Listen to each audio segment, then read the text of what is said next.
الحمد للہ عدد خلقہ ورضا نفسہ وزنۃ عرشہ ومداد کلماتہ والصلاة والسلام علی صفوۃ رسلہ وخیر خلقہ محمد وآلہ وصحبہ اما بعد فاعوذ باللہ من الشیطان الرجیم بسم اللہ الرحمن الرحیم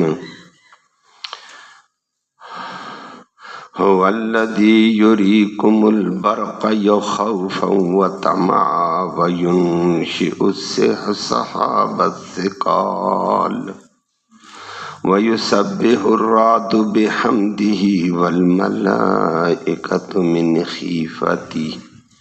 وَيُرْسِلُ الصَّوَاعِقَ فَيُصِيبُ بِهَا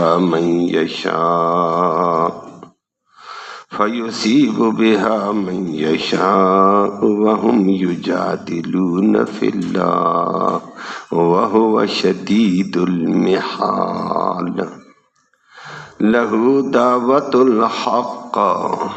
وَالَّذِينَ يَدْعُونَ مِن دُونِهِ لَا يَسْتَجِيبُونَ لَهُم بِشَيْءٍ إِلَّا كَبَاسِطِ كَفَّيْهِ إِلَى الْمَاءِ لِيَبْلُغَ فَاهُ وَمَا هُوَ بِبَالِغِهِ وَمَا دُعَاءُ الْكَافِرِينَ إِلَّا فِي ضَلَالٍ صدق اللہ العلی العظیم وبلغنا رسولہ النبی الامی الکریم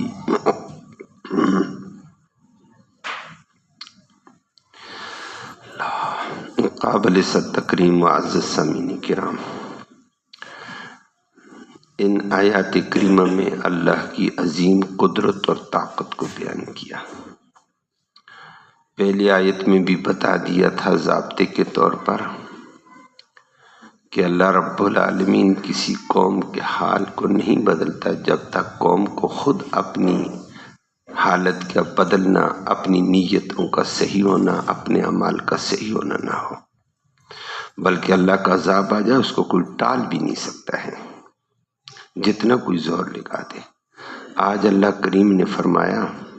میری اللہ کی قدرت دیکھو،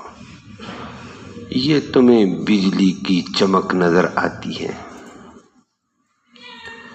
اس میں اللہ نے خوف بھی رکھا ہوا ہے، امیدیں بھی ہیں۔ پھر فرمایا کہ اللہ کے نظام کو دیکھا، یہ مونسون کے بڑے بڑے بادلوں کو کیسے اٹھا کر فضا میں چلایا جاتا ہے، یہ کون ہے؟ پھر فرمایا انہی بادلوں کو اندر